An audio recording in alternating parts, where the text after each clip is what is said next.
Identity. এটা এক পরিচয়বিহীন serial কিলারের গল্প। জেমস ম্যানগোল্ড পরিচালিত ২০০৩ সালের দুর্দান্ত ছবি, যা আপনার মাথায় গোলমাল পাকাতেই পারে। সিনেমাটি ১৯৩৯ সালের দুটি নোবেল থেকে ইন্সপিরেশন নিয়ে বানানো হয়েছে, সো গল্পে থ্রিল, মিস্ট্রি এবং সাসপেন্সের কোনো কমতি নেই। তো চলুন পরিচয় নামের গল্পে ডুব দিয়ে পরিচয় খোঁজার চেষ্টা করা যাক। গল্পের শুরুতে আমরা পরিচিত হই ডক্টর মালিকের সাথে, যে তার পেশেন্টের একটি রিপোর্ট পড়ছে। তার পেশেন্টের নাম ম্যালকম রিভার্স, যে ১৯৯৮ সালের ১০ই মে একটি অ্যাপার্টমেন্টে ৬ জনকে নৃশংসভাবে হত্যা করে। ডক্টর মালিক পেশায় একজন সাইকিয়াট্রিস্ট। সে রেকর্ডিং শুনছে এবং বোঝার চেষ্টা করছে ম্যালকম এর মানসিক রোগটি আসলে কী, কেননা ম্যালকমের কথা শুনে মনে হচ্ছে সে নিজের মধ্যেই নেই। তাহলে আদৌ কি সে খুনগুলোর জন্য দায়ী? ম্যালকমের ডায়েরিতে কিছু অদ্ভুত ছবিও পেয়েছেন ডক্টর মালিক। আমরা ম্যালকমের মায়ের ব্যাপারে কিছুটা জানতে পারি। ছোটবেলায় তাকে একা রেখে সে হঠাৎ করেই চলে গিয়েছিল। সে একটি অনাথ আশ্রমে বড় হয়। ছোটবেলাটা মোটেও সুন্দর ছিল না তার। বাকি ৮-১০টা বাচ্চার মতো সে বড় হয়নি। ডক্টর মালিক খোঁজার চেষ্টা করছেন যে ম্যালকম সজ্ঞানে কাজটি করেনি। যেমনটা আমরা জানি, পাগলদের চিকিৎসা হয়, মৃত্যুদণ্ড হয় না। আর ম্যালকমের অ্যাগেনস্টে ডক্টর মালিকের দেওয়া রিপোর্টের কথা শুনতে পেরে বেশ কিছু অফিসার বেশ চটে আছেন। আজ রাতেই আরেকটি হিয়ারিং আছে, যেখানে ডক্টর মালিককে প্রমাণ করতে হবে কিছু আইনজীবীর সামনে যে ম্যালকম মোটেই সুস্থ মস্তিষ্কে এই খুনগুলো করেনি। তো ৬টি খুনের মামলায় জড়িত আসামিকে কেন বাঁচাতে চায় ডক্টর মালিক? এখানে সিন শিফট হয় আর আমরা চলে আসি একটি মোটেলের দৃশ্যে। বাইরে ভীষণ ঝড় হচ্ছে আর গল্পের শুরু এখানেই। মোটেলের যে কেয়ারটেকার আছে ল্যারি ওয়াশিংটন, সে বিন্দাস ড্রিঙ্কস করছে এবং টিভি দেখছে। রাতে যেহেতু আজ কোনো গেস্ট নেই, তাই কাজের চাপও তার নেই। এই অবস্থায় একজন লোক হঠাৎ করেই তার আহত স্ত্রীকে নিয়ে ভেতরে প্রবেশ করে। তার স্ত্রীর অবস্থা বেশ নাজেহাল। এখান থেকে আমরা গল্পে কিছুটা ফ্ল্যাশব্যাকে চলে যাই। গাড়ি ড্রাইভ করছে ভদ্রলোকের নাম জর্জ, সাথে আছে তার স্ত্রী অ্যালিস এবং ছোট্ট বাচ্চা টিমি। হঠাৎ করেই তার গাড়ির টায়ারটি পাংচার হয়ে যায়। সে গাড়ি থেকে নেমে বাইরে বের হয়ে দেখতে পায় যে একটি জুতোর শার্প হিলের সাথে তার গাড়ির টায়ার পাংচার হয়ে গেছে। কি আশ্চর্য, এত রাতে এই ঝড়ের ভেতর এক জোড়া জুতো কোথা থেকে এলো? আমরা কিছুটা ফ্ল্যাশব্যাকে চলে আসি এবং জানতে পারি প্যারিস নামের একটি মেয়েকে, যে টাকার বিনিময়ে নানান কাজ করে থাকে। দেখতে পাই একজনকে পটিয়ে সে বেডের সাথে বেঁধে রেখেছে এবং তার টাকা এবং গাড়ি নিয়ে পালাচ্ছে। চুরি করা একটা লাইটার ব্যাগ থেকে বের করার সময় বাতাসের বেগের কারণে গাড়ি থেকে জুতো সহ বেশ কিছু জিনিসও পড়ে যায় তার। আর সেই জুতোতেই বেচারা জর্জের গাড়ি আটকে দিয়েছে। জর্জকে দেখি কিছুটা ভীতু টাইপের মানুষ সে, কিন্তু সে তার পরিবারকে ভীষণ ভালোবাসে। জর্জ গাড়ির চাকা ঠিক করছে আর এলিস ছাতা নিয়ে ঝড়ের মধ্যেই বের হয়ে এসেছে। জানালায় হাত রেখে ছেলেকে দেখছে। আচমকাই যেন হঠাৎ করে বিপরীত থেকে আসা একটি গাড়ি তাকে ধাক্কা মারে এবং সে গুরুতর আহত হয়ে যায়। অন্য গাড়িটি চালাচ্ছিল এডওয়ার্ড নামের এক ভদ্রলোক। গাড়ির ভেতরে আমরা দেখতে পাই ক্যারোলিন সুজান নামের একজন সেলিব্রিটিকে। ফোনে কথা বলতে বলতে সে তার ফোন ডেড হয়ে গেছে দেখে অ্যাডকে বলে অন্য একটি ফোন তাকে দেওয়ার জন্য, কিন্তু অ্যাড ঝড়ের মধ্যে গাড়ি চালাচ্ছে, তো চালানো অবস্থায় ব্যাগ থেকে ফোন বের করার সময় হঠাৎ দুর্ঘটনা ঘটে যায়। মুহূর্তেই সকলে হতভম্ব হয়ে যায়। গুরুতর আহত হয়েছে অ্যালিস। সিন শিফট হয় বর্তমানে। খুব দ্রুতই অ্যালিসের ভালো চিকিৎসার প্রয়োজন, কিন্তু ফোনে কোনো সিগন্যাল নেই, বাইরে প্রচণ্ড ঝড় বইছে। তাই এড তার গাড়ি নিয়ে বেরিয়ে পড়ে নিকটবর্তী মেডিকেলের সাহায্য আনার জন্য, কিন্তু রাস্তা ডুবে আছে। এড একা আটকে নেই, সেখানে আটকে আছে প্যারিস নামের সেই মেয়েটি, যার জুতোর সাথে জর্জের গাড়িটি খারাপ হয়ে গিয়েছিল। আর মেয়েটির গাড়িও খারাপ হয়ে গেছে, তাই এড তাকে লিফট দেয় ঝড়ের মধ্যে। কিন্তু রাস্তা বন্ধের জন্য তারা কেউই আর সামনে এগোতে পারছে না। আমরা অন্য একটি গাড়ি দেখতে পাই, সেখানে সদ্য বিবাহিত এক কাপল রয়েছে, লু এবং গিনি। তারা বুঝতে পেরেছে এই রাতে আর সামনে এগোনো পসিবল হবে না, তাই তারা মোটেলে ফেরত যাওয়ার সিদ্ধান্ত নেয়। এইড এবং প্যারিস সহ লু এবং গিনিও রওনা হয়ে যায়। যে কেয়ারটেকার ছিল সে বুঝতে পারেনি এত রাতে হঠাৎ করেই এভাবে এতগুলো মানুষ চলে আসবে। কেয়ার করার, যদিও প্যারিসকে দেখে সে কিছুটা বিরক্ত, কেননা হুকারকে সে পছন্দ করে না। আর সে প্যারিসকে চিনতে পেরে যায়। একটু পরে আরও দুজন আসে একটি গাড়ি করে। একজন পুলিশ ক্রিমিনাল নিয়ে যাচ্ছিল। বাইরের ঝড় এবং রাস্তা বন্ধ হয়, তাদেরকেও থামতে হয়। অফিসার রোডস এবং রবার্টস নামের আটককৃত আসামি সবাই আলাদা আলাদা রুমে চলে গেছে, কিন্তু জর্জের স্ত্রীর অবস্থা আস্তে আস্তে খারাপ হচ্ছে। ফোনের সিগন্যাল নেই, ডাক্তারের সাথে যোগাযোগ করা সম্ভব হচ্ছে না। পুলিশ অফিসার রেডিওটা ট্রাই করে, বাট সেখানেও সিগন্যাল নেই। উপায় না পেয়ে মোটেল থেকেই সুই সুতা নিয়ে এড ক্ষতস্থান সেলাই করে যেন রক্তক্ষরণ বন্ধ করা সম্ভব হয়। মোটামুটি আমরা সকলেরই পরিচয় পেয়ে গেছি যারা মোটেলে উপস্থিত আছে, কিন্তু পুলিশ অফিসার রোডসের বডি ল্যাঙ্গুয়েজ এবং কথাবার্তার ধরন কিছুটা ভিন্ন। মনে হচ্ছে না সে একজন পুলিশ। বিশেষ করে প্যারিসের সাথে সে যেভাবে কথাবার্তা বলছিল তা বেশ আপত্তিজনক। তার সাথে থাকা ক্রিমিনাল রবার্টসকেও সে আটকে রেখেছে একটি ওয়াশরুমের ভেতরে।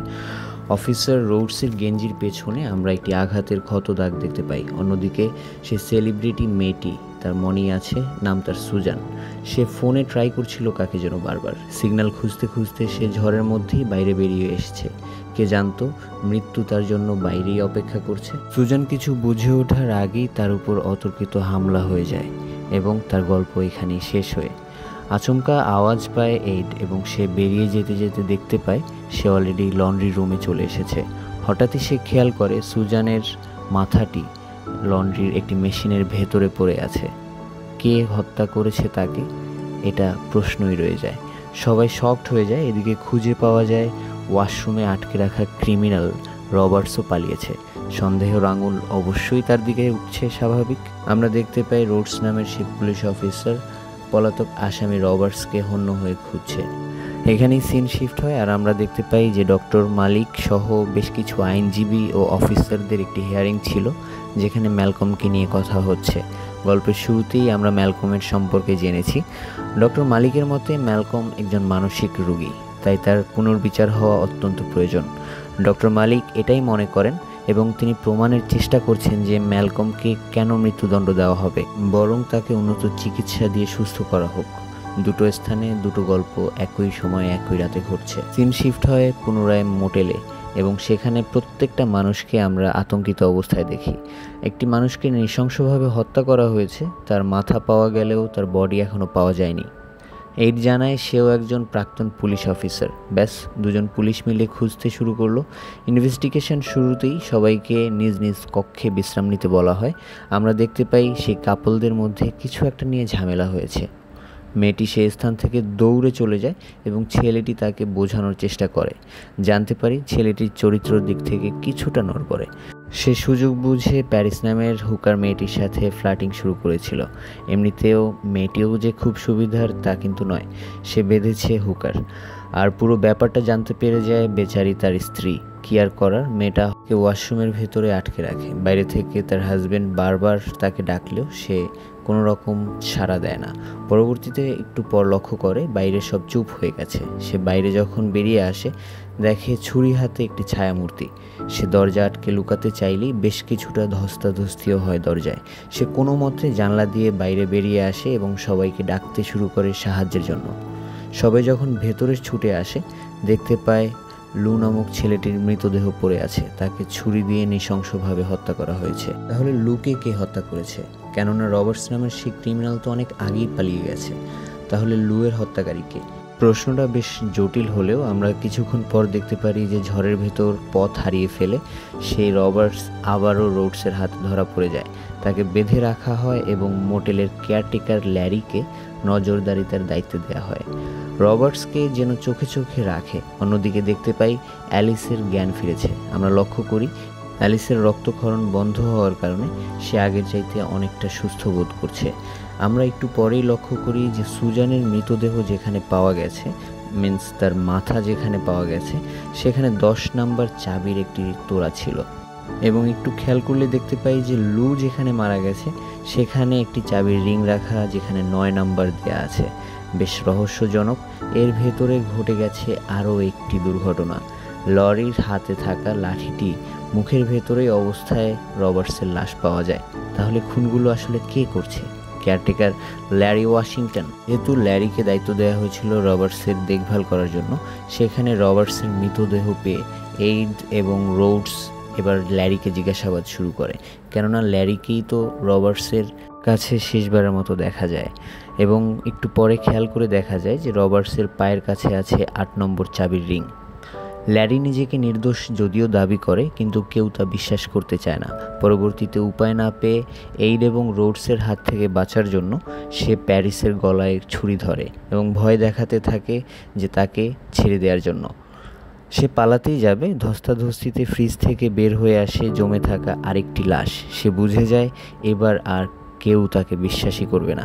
সে গাড়ি নিয়ে পালানোর চেষ্টা করে, কিন্তু এমন সময় গাড়ির সামনে চলে আসে জর্জের ছোট্ট বাচ্চা টিমি। ছেলেকে বাঁচানোর জন্য জর্জ ঝাঁপিয়ে পড়ে এবং ঘটনাস্থলে ঘটে যায় বিশাল দুর্ঘটনা। গাড়ি দিয়ে সোজা জর্জকে পিষে ফেলেছে ল্যারি এবং ঘটনাস্থলেই জর্জ মারা যায়। অন্যদিকে সিন শিফট হয় এবং আমরা দেখতে পারি একই রাতে 6 জনের খুনে অভিযুক্ত ম্যালকমের হিয়ারিং চলছে।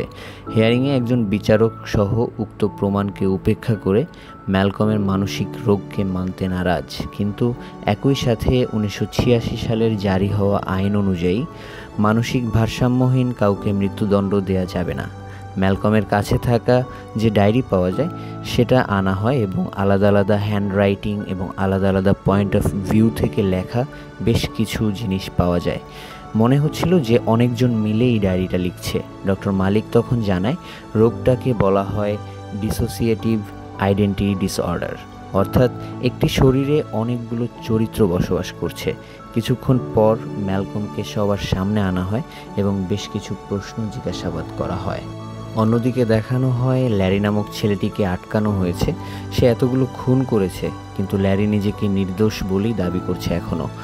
পরপর 4 জনের মৃত্যু এবং অপরিচিত একটি লাশ ফ্রিজে রাখা, এতগুলো প্রমাণ তার বিপক্ষে। তারপরও সে নিজেকে কিভাবে নির্দোষ দাবি করছে? কিন্তু কতটা সত্যতা আছে ল্যারির কথায়? প্রশ্ন কিন্তু থেকেই যায়। অফিসার রোডস ল্যারির উপর ভীষণ ক্ষেপে আছে। সে ল্যারিকে চেয়ারের সাথে বেঁধে রেখেছে এবং সবাইকে নির্দেশ করে যে আলাদা আলাদা নয়, বরং একত্রে একই ঘরে থাকার জন্য, যেন বাইরে থেকে কেউ অ্যাটাক করতে না পারে। সবাই যেন একই সাথে থাকে এবং ইউনিটি বজায় রাখে। এরপর আমরা দেখতে পারি সকলে নিজেদের ভেতরে আলাপ করছে এবং নিজেদের সম্পর্কে আরও ভালোভাবে জানার চেষ্টা করছে, নিজেদেরকে চেনার চেষ্টা করছে। কিছুক্ষণ পর আমরা দেখতে পাই অ্যালিসের ছোট্ট বাচ্চা টিমি, সে উঠে বেশ কিছুটা দূরে চলে যাচ্ছে এবং খুব সম্ভবত সে তার মায়ের কাছেই গিয়েছে। আমরা যখন কিছুক্ষণ পর অ্যালিসের রুমে আসি তখন দেখতে পাই যে অ্যালিস মারা গেছে। কিছুক্ষণ আগেও তো অ্যালিস বেশ সুস্থ ছিল, তাহলে কিভাবে সে মারা গেল? তার পাশে চাবির রিং পাওয়া যায় যেখানে লেখা 6 নম্বর চাবির রিং। তারা ছুটে বাইরে চলে যায় 7 নম্বর চাবির রিংটা খোঁজার জন্য, কেননা 6 নম্বর পাওয়া গেছে, মাঝখানে 7 তো মিসিং। তখন আমরা দেখতে পারি যে 7 নম্বর চাবির রিংটা পাওয়া গেছে যেখানে জর্জের মৃত্যু হয়েছে সেখানে। দেখুন, সবার মাথায় একটা জিনিস অবশ্যই গোলমাল পাকিয়ে আছে যে 10 নম্বর, 9 নম্বর, 8 নম্বর, 6 নম্বর চাবির রিংগুলো প্রত্যেকটা জিনিসই খুনের পর রাখা হয়েছে, কিন্তু জর্জ তো সবার সামনে মারা গিয়েছে, তাও আবার অ্যাক্সিডেন্ট বলেই তাকে ধরা হবে। তাহলে জর্জের লাশের পাশে কেন 7 নম্বর চাবির রিং রাখা আছে? আর ল্যারিকে তো বাধা আছে জর্জের খুনের পর থেকে, তাহলে অ্যালিসের পাশে 6 নম্বর রিংটাই বা কে রাখলো? কে হতে পারে? এইডের কাছে ব্যাপারটা খুবই গোলমেলে মনে হয় এবং সে তখনই প্যারিসকে বলে যে তোমরা দুজন মেয়ে বাচ্চাটাকে নিয়ে অন্যত্র চলে যাও, জীবন বাঁচানোর জন্য হলেও। কিন্তু ঠিক সেই সময়ে গাড়িটিতে একটি ব্লাস্ট হয়, এতে মারা যায় গিনি। কিন্তু আশ্চর্যজনক ব্যাপার হলো প্রত্যেকটি বডি রীতিমতো গায়েব হয়ে আছে, কেননা যখন খোঁজা হয় গিনির বডিটিও ব্লাস্টের ওই গাড়িতে পাওয়া যায়নি এবং ভেতরে এসে দেখা যায় যে প্রত্যেকটা বডি তার জায়গাতে নেই এবং কোথাও কোনো রক্তের দাগও নেই। ব্যাপারটা সকলের গায়ের লোম খাড়া করে দেয়, কি হচ্ছে তাদের সাথে। তারপর তারা ডিসকভার করে তাদের প্রত্যেকেরই ডেট অফ বার্থ সেম, 10ই মে। কি আশ্চর্য, সবার ভেতরে এই ব্যাপারটা খুবই মিল আছে। আরেকটি মজার ব্যাপার হলো পুলিশ কাস্টাডিতে থাকা সে ম্যালকম, তাকে তো অবশ্যই খেয়াল আছে আপনাদের, তারও জন্ম তারিখ কিন্তু 10ই মে। তাহলে কি ম্যালকম কোনোভাবে জড়িত এই হত্যাকাণ্ডগুলোর সাথে? আমরা সামনে কি জবাব পাই? তাহলে কি আছে সামনে? অন্যদিকে দেখি এই ব্যাপারটি নিয়ে বেশ কিছুটা চিন্তা শুরু করেছে, একটা পাজল তো অবশ্যই আছে, আর তা কি সমাধান করতে হবে। সে ভাবতে শুরু করে, হঠাৎ সে সেই কথাগুলোই বলে ওঠে যে কথাগুলো আমরা ছবির শুরুতে ম্যালকমের দেয়া বয়ানের রেকর্ডিংয়ে শুনতে পাই, যে আমি একজন মানুষের সাথে সাক্ষাৎ করেছিলাম এবং যখন সিঁড়ি বেয়ে উপরে উঠি সেখানে সে মানুষটি ছিল না। আচমকা এইড ডক্টর মালিকের কথা শুনতে পাচ্ছে, আর তখনই আমরা এইডকে আবিষ্কার করি সে ডক্টর মালিক এবং অন্যান্য আইনজীবীদের সামনে বসে আছে। কিন্তু এখানে তো ম্যালকম বসা ছিল এবং জিজ্ঞাসাবাদও তো তাকেই করা হচ্ছিল। এইড জিজ্ঞাসাবাদ করে বসে যে আমি এখানে কিভাবে এলাম। তখন ডক্টর মালিক তাকে বলে যে সে মিস্টার ম্যালকম রিভার্স, যে 6টা খুনের আসামি হিসেবে এখানে বন্দী আছে। আমরা এবার পুরো ব্যাপারটা পরিষ্কার হয়ে যায় যে ম্যালকম ছোটোবেলায় যে ইনসিডেন্টগুলোর শিকার হয় তাতে তার নিজের অজান্তেই অনেকগুলো চরিত্রকে সে নিজের ভেতর লালন করছে এবং এইড নামক চরিত্রটি ম্যালকমের মধ্যেই বসবাস করছে। কিন্তু এইড কোনোভাবে বিশ্বাস করতে পারছে না ছবির ব্যক্তি ম্যালকম সে নিজে। কিন্তু এডওয়ার্ডকে যখন আয়নাতে নিজেকে দেখানো হয় সে চিৎকার করে ওঠে এবং বলতে থাকে, তোমরা আমার মুখের সাথে কি করেছো? এইড বলতে থাকে, আমি সুজানকে নিয়ে গাড়ি চালাচ্ছিলাম এবং অ্যাক্সিডেন্টলি একজন ভদ্র মহিলার সাথে আমার ধাক্কা খায় এবং আমরা তাকে নিয়ে একটি মোটেলে অবস্থান করছিলাম আর সেখানে আরও মানুষ ছিল। তখন ডক্টর মালিক জানায় সে নিজের মনের মধ্যে এডওয়ার্ড সহ বাকি চরিত্রগুলোকে নিজেই জন্ম দিয়েছে আর প্রত্যেকেই মোটেলে অবস্থানরত ম্যালকমের নিজের বহুরূপ চরিত্র। ম্যালকমের বাকি চরিত্রগুলো সবাই নির্দোষ এবং 4 বছরের আগেকার 6টা খুন এডওয়ার্ড নামের এই চরিত্রটিই করেছে এবং এটাই ডক্টর মালিক হিয়ারিংয়ে উপস্থিত থাকা প্রত্যেককে প্রমাণ করতে চাইছে যে ম্যালকম নিজেই খুনগুলো করেননি, বরং তার মধ্যে জন্ম নেওয়া এডওয়ার্ড নামক চরিত্রটি এই খুনগুলো করেছে। গল্প আবার চলে যায় মোটেলে, যার পুরো ব্যাপারটাই ঘটছে ম্যালকমের চিন্তাভাবনার ভেতরে, অর্থাৎ পুরো গল্পটা ম্যালকমের মাথার ভেতর তৈরি হচ্ছে। দেখতে পাই প্যারিস নামের মেয়েটাকে পুলিশ স্টেশনের একটি গাড়ি নিয়ে সে পালাতে যাচ্ছে, কিন্তু গাড়িটি স্টার্ট হচ্ছে না। সে গাড়ির ড্যাশবোর্ডের কভারের বক্সে খুঁজে পায় 2টি কাগজ। সেখানে দেখতে পায় রবার্টস এবং রোডস দুইজনই আসামি। প্যারিস সত্যটা জেনে গেছে এবং গাড়ির ডেকলিট খুলে দেখতে পায় একজন পুলিশ অফিসারকে হত্যা করে সেখানে রাখা হয়েছে। ব্যাপারটা রোডস টের পেয়ে যায় এবং প্যারিসকে মেরে ফেলতে গেলে ল্যারি নামক সেই ছেলেটি এসে বাধা দেয় এবং এক পর্যায়ে রোডস ল্যারিকে গুলি করে মেরে ফেলে। ফাইনালি রোডস এইডের মুখোমুখি হয় এবং একে অপরকে গুলি করে দেয় এবং দুজনই মারা যায়। দেখতে পাই প্যারিস বেঁচে আছে, অর্থাৎ ম্যালকমের মধ্যে প্যারিস নামের একটি পার্সোনালিটি বেঁচে আছে এবং তার রাফ অ্যান্ড টাফ চরিত্রটি অর্থাৎ এডওয়ার্ড আর নেই। তার মাথার ভেতর সে নিশ্চিহ্ন হয়ে গেছে। ম্যালকম এখন আর বিপজ্জনক নেই, এখন তার চিকিৎসা করা যেতেই পারে। ফাইনালি দেখতে পাই ডক্টর মালিক সক্ষম হয়েছে আইনজীবীদের কনভিন্স করতে, তারা ম্যালকমের চিকিৎসার সিদ্ধান্তে উপনীত হয়। আমরা দেখতে পাই প্যারিস নিজ বাসস্থানে বেশ সুস্থ স্বাভাবিক জীবন কাটাচ্ছে। সেখানে সে একটি বাগান করেছে, অর্থাৎ ম্যালকম এখন বিপদমুক্ত। কিন্তু হঠাৎ করেই কাজ করার সময় প্যারিস মাটির মধ্যে খুঁজে পায় 1 নম্বর চাবির রিং। এর কি মানে হতে পারে? হত্যালীলার গল্প কি তাহলে শেষ হয়নি? মনে আছে টিভি নামক সেই বাচ্চাটির কথা? ম্যালকমের স্টোরিতে প্রত্যেকটা পিক টাইমে কিন্তু এই বাচ্চাটা মিসিং ছিল। তখন খেয়াল করা হয় ম্যালকমের জীবনের বাজে অধ্যায় কিন্তু শুরু হয়েছে যখন সে বাচ্চা ছিল। তার মা তাকে ফেলে রেখে চলে গিয়েছিল। অ্যাকচুয়ালি টিমি নামক সেই বাচ্চাটি ম্যালকমের নিজেরই প্রত্যেকটি ব্রুটাল হত্যা এই বাচ্চাটি করেছে। ম্যালকমের তৈরি করা চরিত্রগুলোর সবচাইতে হিংস্র চরিত্র এই বাচ্চাটিই ছিল। তার লিস্টে সবাইকে মারার পর শুধু বাকি আছে প্যারিস এবং তাকে টিমি হত্যা করে ফেলে। অর্থাৎ ম্যালকমের মধ্যে এখন আর কোনো ভালো চরিত্র বেঁচেই নেই। সে পুরোপুরি টিমি নামক চরিত্রটিতে পরিবর্তিত হয়ে গেছে। ম্যালকমকে বেশ অস্বস্তিতে দেখতে পাই এবং ডক্টর মালিক তার কি হয়েছে বোঝার জন্য মাঝখান থেকে সেফটি গ্রিল যখন খুলে ফেলে, আমরা দেখতে পাই ম্যালকম হাতকড়া দিয়ে শ্বাসরোধ করে মেরে ফেলতে চাচ্ছে ডক্টর মালিককেও। কারণ ম্যালকমের ভেতরে এখন শুধুমাত্র বেঁচে আছে একটি মাত্র চরিত্র, সেই টিমি নামক ভয়ঙ্কর শিশুটি। গল্প এখানেই শেষ হয়ে যায়। অবশ্যই এই টাইপের ছবিতে আমি কখনোই হ্যাপি এন্ডিং তো পাইনি, কিন্তু টিমি নামক চরিত্রটি যেন আপনাকে এবং আমাকে বাধ্য করেছে নতুন করে ভাবতে। চরিত্রটি কি কেউই নজরে আনেনি, কিন্তু দিন শেষে যখন রহস্যর উন্মোচন হয় তখন দেখতে পাওয়া যায় সেই বাচ্চাটি কতটা ভয়ঙ্কর। গল্পটি আপনাদের কেমন লেগেছে তা অবশ্যই জানাবেন, এবং আপনাদের কাছে যদি সাজেস্ট থাকে আরও নতুন কোনো গল্পের যেটা আমি আপনাদেরকে এক্সপ্লেনেশন করে শোনাতে পারি, তাহলে অবশ্যই কমেন্ট বক্সে জানাবেন। চ্যানেলে নতুন হলে অবশ্যই সাবস্ক্রাইব করে রাখুন এবং পাশেই থাকুন। ধন্যবাদ। দেখা হচ্ছে পরবর্তী কোনো ভিডিওতে, পরবর্তী কোনো গল্পে। ততক্ষণ আল্লাহ হাফিজ।